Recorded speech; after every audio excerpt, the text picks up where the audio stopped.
Ingeniería del ocultismo, mis lores y ladies.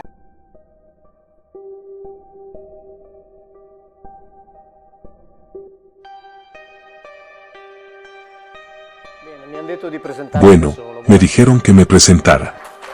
Buenas noches. Y con esto, como introducción, diría que estamos bien. Estoy hablando de la Biblia, entonces no estoy hablando de Dios, entonces no estoy hablando de teología, o no estoy hablando de eso, como una ciencia, que no debería tratar con la Biblia. Lo que digo, viene del trabajo que hice antes, para las ediciones de San Pablo, para las cuales traduje 19 libros del Antiguo Testamento, de los cuales han publicado 17 traducidos del hebreo. Y digamos 17, porque los dos últimos eran del 2010, y en el mientras tanto comencé a contar las cosas que estoy contando, y por eso ya no las publicaron, porque obviamente deberían haberlas vuelto a publicar con mi nombre. Así que hace 3 días salió el último libro, publicado por Mondadori, que es El Falso Testamento. Cuando uno entra en los méritos de, digamos, las traducciones, entonces surgen esos problemas de los que no hay salida, pero en el sentido de que uno no sale, aunque lleve décadas discutiendo. Entonces, estamos hablando de una religión que tiene características un tanto particulares. La primera es que tiene sus raíces en un texto, el Antiguo Testamento, del que básicamente no sabemos nada, es decir, no sabemos cuándo fue escrito, no sabemos quién lo escribió, no sabemos cómo se escribió originalmente, no sabemos cómo se leyó originalmente. Es decir, no hay una sola línea del Antiguo Testamento, sino también del Nuevo, de la que podamos decir, sabemos con certeza, de que esta línea fue escrita por aquel. No hay una sola. Incluso los libros, que están, por así decirlo, registrados a nombre de alguien, como el caso de Isaías, en lugar de, la tradición nos atribuye a, pero el hecho de que Isaías lo escribió no está en ninguna parte, tanto que si lees las cosas, que ellos mismos dicen, los profesores de las comisiones bíblicas pontificias, o profesores de la Universidad Pontificia Lateranense, por ejemplo, cito a Isaías, porque obviamente, es el profeta más importante, ese en el que teóricamente, hasta habría profecías sobre Jesucristo. Prueba a preguntar a los judíos, ¿cuáles son esas profecías de allí? Y escucharás historias, completamente diferentes, y los judíos tienen razón, por supuesto, en este caso los judíos, tienen razón, no hay ninguna. Isaías, los primeros 39 capítulos, escriben estos maestros, como el profesor Penna, se los atribuimos a Isaías, porque no tenemos razones serias para negarlo, no porque sepamos que él los escribió, porque no tenemos razones serias para negarlo. Sabemos que los capítulos 40 al 55 no fueron escritos por Isaías, sino por alguien a quien llamamos convencionalmente el deutero Isaías, es decir, el segundo Isaías, y lo llamamos así, porque no sabemos quién es, solo que escribió 2 siglos después del primero. Los últimos capítulos fueron escritos por alguien a quien llamamos el trito Isaías, ese es el tercer Isaías, y lo llamamos así, porque no sabemos quién es, y escribió unas décadas después del segundo. Entonces, en el mejor de los casos, el libro de Isaías fue escrito en el mejor de los casos, por 3 personas, que escribieron, durante un lapso de 250 años. Sería como decir, que en la Divina Comedia, le atribuimos el infierno a Dante, porque no tenemos razones serias para negarlo, el purgatorio, lo escribió el deutero Dante, que escribió 2 siglos después de Dante, el paraíso, lo escribió el trito Dante, que él escribió unas décadas después, y luego, si al final decimos, pues que la Divina Comedia, la escribió Dante, todos nos reiremos. Aquí está esto.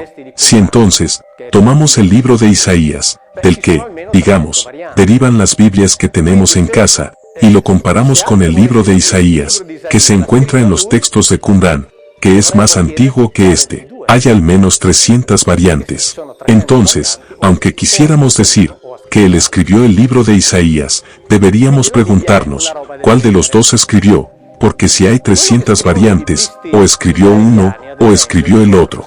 Así que la Biblia es algo así. Lo que escriben eruditos bíblicos israelíes como el profesor Rofe, por ejemplo, es que la única certeza que tenemos con respecto a los textos del Antiguo Testamento es que la Biblia que tenemos hoy no es la misma que la escrita originalmente, porque cada vez que la escribieron, la copiaron, o lo escribieron bajo dictado, la cambiaron. Así que la única certeza que tenemos es que no es el escrito originalmente, ¿vale?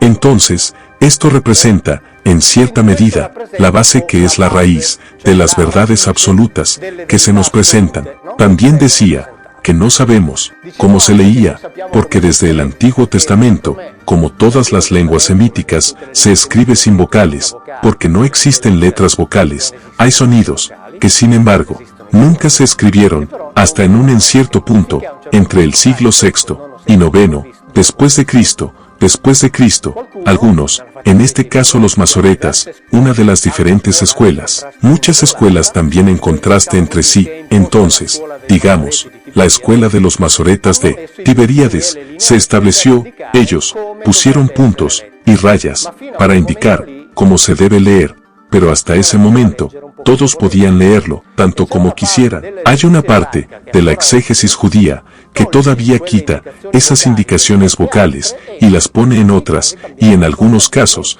cambiando sustancialmente el significado de los términos. Así que este es el libro del que se obtienen certezas, pero les daré un ejemplo.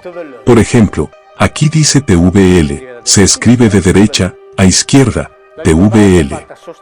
El idioma hebreo se compone esencialmente de 500 raíces, de 3 consonantes cada una, juntando todos los diversos sonidos de las vocales, se construye todo el idioma. Si ponemos una E hebrea, estos son ejemplos bíblicos, leemos, Tebel, y significa tierra, universo, mundo.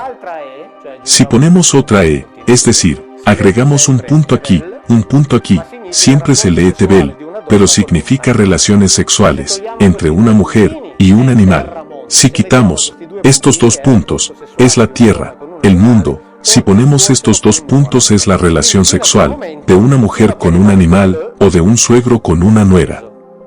Entonces, hasta ese momento, mientras TVL está suspendido, adquiere significado, cuando le agregamos sonidos de vocales. Entonces, digamos que el Antiguo Testamento es muy sucinto, obviamente, muy sucintamente. Un texto hecho así, como todos los textos semíticos, es decir, no es que este sea especial, al contrario, el problema es que lo hicieron especial, pero es como todos los demás, exactamente como todos los otros.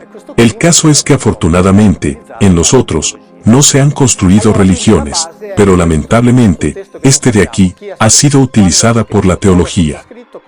Entonces, la base es este texto, un texto del cual, no sabemos quién lo escribió, cuando lo escribieron, cómo fue escrito, cómo fue leído, después de lo cual, quienes nos lo presentan, es decir, digamos, los que construyeron la religión, que siguen siendo sus poseedores, y son los que la predican, son los que la difunden, pero quiero ser bueno, pero bueno. En el 95% de los casos, no conocen el idioma en que está escrito este libro, y me refiero a papas, cardenales, obispos, teólogos, sacerdotes, catequistas. Todos predican lo que estaría escrito en este libro, que está hecho como les dije, pero no saben el idioma en que fue escrito, y como lo que viene. Una de las tantas acusaciones que se hacen contra mí es, pero, ¿sabías que cada vez que se hace una traducción, en realidad se comete una traición? Es decir, traducir es un poco traicionar, porque quien traduce, pone su propio esfuerzo en ello. Muy bien, estoy totalmente de acuerdo, pero esto no debe ir dirigido solo a mí, debe ir dirigido a todos los que han traducido.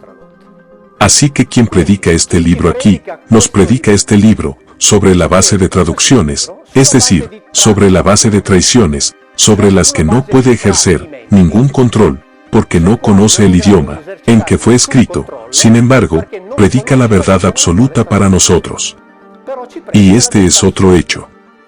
Es cierto, dicen que también hay una Biblia escrita en griego, la Biblia de los 70 o Septuaginta, y los curas seguro que saben griego.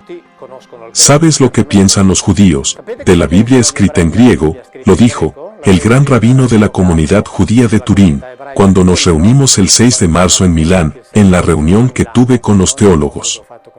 Dijo que los judíos consideran que la Biblia Septuaginta es una desgracia para la humanidad. Y la Biblia escrita en griego es en lo que se basa el cristianismo ortodoxo, por lo que el cristianismo ortodoxo se basa en una versión de la Biblia que los judíos consideran una desgracia para la humanidad. Es decir, no estamos entrando en los méritos de las traducciones, solo estamos haciendo una imagen general. Así que los que nos predican sobre la base de traducciones, y las traducciones, a lo largo de los siglos, han cambiado continuamente, están cambiando, y cambiarán, porque hay términos que verán desaparecer de la Biblia.